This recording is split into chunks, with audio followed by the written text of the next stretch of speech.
What's up, guys? Welcome to Daily Dose of Reddit. This is your host, Zach, and today's subreddit is r/StoriesAboutKevin. Alright, this story's called Kevin Joins the Army. Hello, Reddit. I'm an older guy and pretty new here, but my nephew told me that this story would fit perfectly on this subreddit. Until I talked to him, I didn't even know what a Kevin was. But from what my nephew told me, this gentleman fits the description perfectly. Back in the 80s, I joined the army when I turned 18, and this is the story of someone I went through basic training with. Kevin isn't his real name, obviously. This isn't particularly relevant, but let me describe what Kevin looked like. He sounded like he was from Alabama or Mississippi or somewhere down that way. I'm not a great judge of southern accents, but he was definitely from the deep south. Kevin was 5'8" and a little chubby. His face was remarkably pale and greasy with copious acne. His hair was black and equally greasy, along with a hearty sprinkling of dandruff. He wore army-issue glasses, which sat a little crooked on his nose. Now, with that out of the way, let me tell you how he earned the name Kevin. Kevin routinely called the drill sergeant sir. Now, in the army, sir or ma'am is for officers only, and drill sergeants hate it when you call them sir. The proper way to address a drill sergeant is just to say drill sergeant, as in yes, drill sergeant, no, drill sergeant, etc. This was a mistake that wasn't uncommon for people to make. So the first time it happens, your drill sergeant would normally just yell at you, and that would be the end of it. Kevin kept saying sir a staggering number of times, though. I wish I were joking when I said this. Kevin couldn't figure out how to tie his boots. He said that he had only ever worn cowboy boots, so he didn't know how to tie shoelaces. Kevin looked to be in his early 20s. I have no idea how he got that far without being able to tie shoes. One of the things they make you do in basic training is to march in formation. Basically, you all just stand in rows, face forward, don't talk, and step at the same time. It really isn't very difficult. Kevin was unable to step at the same time as everyone else, no matter how many times the drill sergeant yelled at him, and how many times we practiced marching in formation. In true Private Pile fashion, Kevin tried on multiple occasions to smuggle food out of the mess hall. I remember on one occasion, I heard a drill sergeant yell, "What the hell is that?" pointing an accusing finger at the food Kevin had stuffed in his pocket. No, he didn't do a full metal jacket and make everyone do push-ups while Kevin ate a donut. Kevin was remarkably incapable of understanding how to use a rifle. Many people have trouble accurately hitting the target the first time they shoot, but Kevin struggled to even load a magazine or enable or disable the safety. He also had trouble holding the rifle properly to shoot. The proper way to shoot a rifle is to get a stable stance, lean forward a little, place the stock of the rifle firmly against your shoulder, and rest your cheek on the top of the stock to look down the sights. Kevin consistently managed to forget one or more of these things. Now, to Kevin's credit, I never saw him do anything that would actually be a danger to anyone else. He never pointed the rifle at people or anything like that. No, the only person Kevin would be able to injure with a rifle was himself, it seemed. On the topic of a rifle, one other thing we had to learn how to do was disassemble, clean, and reassemble our rifles. It really wasn't a very difficult process, but Kevin was frustratingly unable to grasp the steps required to take his rifle apart and put it back together. One of the things we did learn was how to throw a grenade. Basically, there was a low concrete bunker which you would stand behind with two drill sergeants, one on each side of you. You were supposed to pull the pin on the grenade and throw it over the wall, at which point the two drill sergeants would tackle you and hold you onto the ground behind the bunker until the grenade went off. A lot of people are pretty nervous doing this, both because they're handling a live grenade and they're about to be jumped on by two large angry men. Kevin was one such person. He somehow managed to throw his grenade at such an angle that it landed inside the bunker. I heard, in order, a drill sergeant yell, "What the hell?" The thud as Kevin was tackled, the bang as the grenade went off after the other drill sergeant threw it over the wall, and then Kevin yelling as the first drill sergeant started punching him. Now, drill sergeants aren't actually allowed to hit you. But keep in mind, this was 35 years ago, so rules such as that weren't strictly enforced. In cases such as that, drill sergeants certainly did hit people, and people in the higher-ups turned a blind eye to it. Ultimately, Kevin did manage to complete basic training and went on to be a cook. I can't speak more for modern times, but back in the day, Army cooks had a reputation for being really dumb, so I suppose it's fitting. Someone I knew used to say, if you're smart and you can shoot, go into special forces. If you're smart but can't shoot, become a medic. If you're dumb but can shoot, you go into the infantry. If you're dumb and you can't shoot, you become a cook. That's obviously oversimplifying it a lot, but the point remains valid. In the end though, Kevin and I graduated together and I never saw him again. The memories of the 2 months I spent with Kevin, however, will last forever. And that's the best we can hope for, at least for Kevin's sake.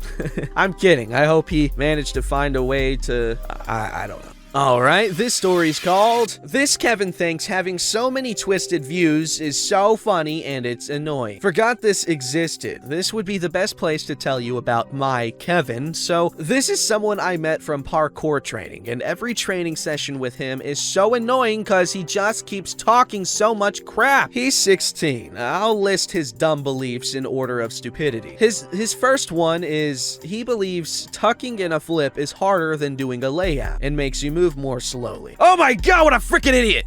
He believes that clouds stop it from being windy. Had to take him outside on 3 separate occasions when it was both cloudy and windy, cause one didn't prove our point. He believes that being gay is, and I quote, a disability, and that you have to go to a doctor to be told you're gay. We tell him that's homophobic because that's exactly what he's being. But I don't know what this is trying to say, but his friends think he is because he thinks phobia is being scared of something, and he thinks he's not scared of gay people, he's not homophobic. I swear to God he said that. When we then asked him if gay marriage would affect him in any way at all, he couldn't think of an answer. That's when he said that being gay and transgender is a disability to try and change the subjects because, and I quote again, we should try to help them get fixed cause that's not how humans were made or made to be. He also believes that climate change isn't real. Now, while I know there's a larger amount of people who believe this, his argument was that the world naturally heats up and cools down, which is true to a degree,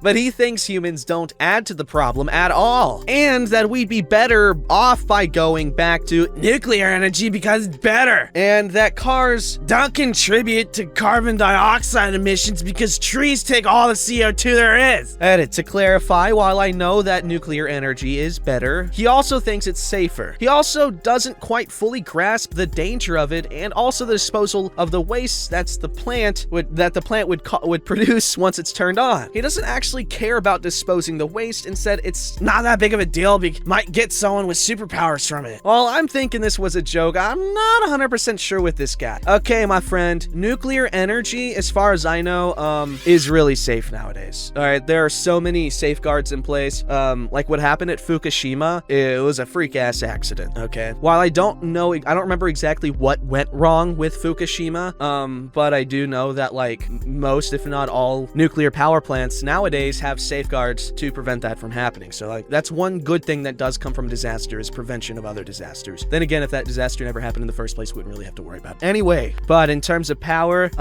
we've got liquid metal batteries coming and nuclear fusion, which is better than everything. Anyway, there's also a local river near where I live that runs next to what used to be an industrial area and slaughterhouse. Multiple houses and most of the crap produced there flowed into the water there. The place was transformed into my city's Olympic Park, and it was somewhat cleaned up, but still has very bad water quality. There are even signs 3 suburbs away from there that say don't eat any marine life caught in the river. He swam in it and refuses to believe it's poisonous. There were 6 people in that day that told him, but he didn't believe any of us. And he also thinks if you're really fat, you are bull bulletproof and that a bullet can't kill you. I mean, if you're fat enough, technically, right? Fat can stop a bullet, like if you have enough of it, theoretically. But if you get to that point, you don't have to worry about the bullets killing you. He also climbed a street sign once, 50 meters away from police that were doing roadside drunk driving tests. I swear to God, all of this is real, and some happened just yesterday. Yikes. Dude, if this dude doesn't end up with superpowers due to some freak accident, I don't want to live here anymore. Kevin doesn't know how dogs work. My next door neighbors have 2 pit bull dogs. They are super cute and are giant teddy bears. Well, that is until you try to come onto my porch or their porch and they don't know you. If that's the case, they will stand there barking their heads off, but ultimately they do nothing. All bark, no bite, so to speak. So I was outside getting ready to start shoveling snow. My husband was gathering the garbage to take out, and then he would be out to help. So I was shoveling what I could while waiting for him. The dogs were out on their porch for a bit and I was talking to them, saying their names Duke and Princess. Some guy that does not live in the neighborhood was out for a walk, I guess. He stopped and asked me why I called them that. I said it's their names. He said, yes, but why did you name them that? I explained that they are not my dogs and that they are my neighbor's dogs, that I just know their names from speaking to my neighbors. At that point, I started trying to look busy while cursing my husband under my breath for taking so long. I'm nervous about talking to strangers during a pandemic. I glanced up and the man is still standing there just looking at the dogs. I said they just bark, that they can't get out, and even if they did, they are harmless. You're fine. The man said, well, this is just so ridiculous. He pauses. I try to ignore. After a few seconds, he said, who the heck would name a pit bull Princess? I sighed and said, why not? I was thinking he was going to be one of those pit bull hating people that found it stupid that anyone would give it a nice name, but what he said, this grown man looked at me and said, but Princess is a girl's name. I was confused and said, yeah, she's a girl. This full-grown man looked at me and laughed. Not a quick, ha-ha kind of laugh, like a 30 or 40 second long laugh. Then he dropped this bomb. Pitbulls can't be girls. I just said, what? He repeated this. I said, how do you think pitbull puppies are made? This man told me breeds weren't made or even breeded or bred. 2 dogs had babies and their breed was assigned depending on things like gender, muscle mass, and any other physical and personality characteristics. Pit bulls, Dobermans, Rottweilers, Labs, Retrievers, and some others are always boy dogs. Pomerans, Poodles, Yorkies, and other small dogs were females. This man seemed to be older than me, so I'm guessing 50s. He seemed sober and put together, but this man thinks a bunch of breeds are only male and another bunch are female. I then asked, explain crossbreeds like Labradoodle and Puggles. He looked at me like my hair was on fire. I quit. I went inside and told my husband a crazy man is outside and we should just stay in for a bit. I thought he was gonna say dogs can't be girls.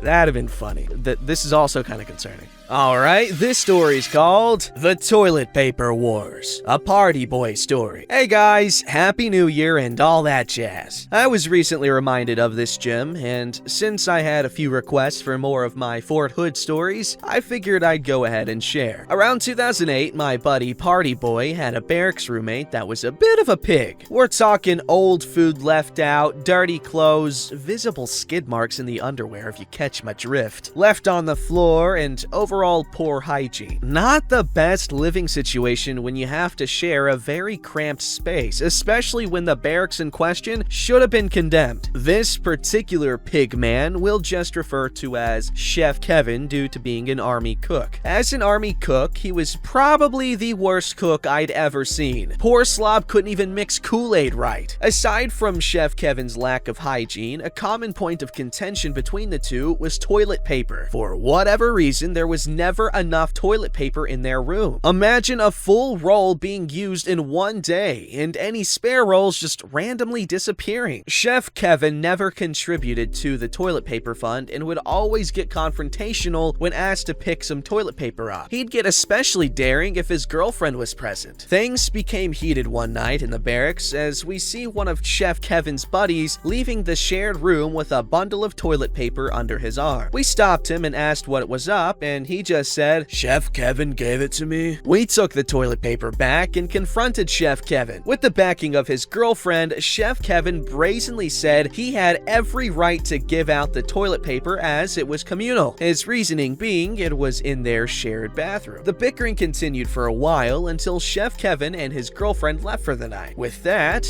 we hatched a plan. Party Boy decided to move all the toilet paper to his personal wall locker and leave only a few strips on a single roll. To help add insult to injury, I took what was left of the roll, unrolled it, and wrote, "Ha ha, you're screwed now!" on the bare roll before rolling the little bit back up. Party Boy then put a lock on his wall locker, and we went out to do some bar hopping in Austin. Sometime later in the night, Party Boy received a one-word text from Chef Kevin calling us buttholes. We laughed about it and went back to partying. We didn't get back until roughly 2 a.m. and found Party Boy's room trashed. Apparently, Chef Kevin looked everywhere for some toilet paper and never found any. We even saw what looked like scratch marks on Party Boy's wall locker, like someone had tried to break the lock off. Myself and another one of our buddies helped Party Boy clean his room up a bit and just naturally assumed Chef Kevin needed to blow his nose really bad. The next day, Chef Kevin returned and chewed Party Boy out. Apparently, Chef Kevin had a bout of violent diarrhea the night before and didn't appreciate the message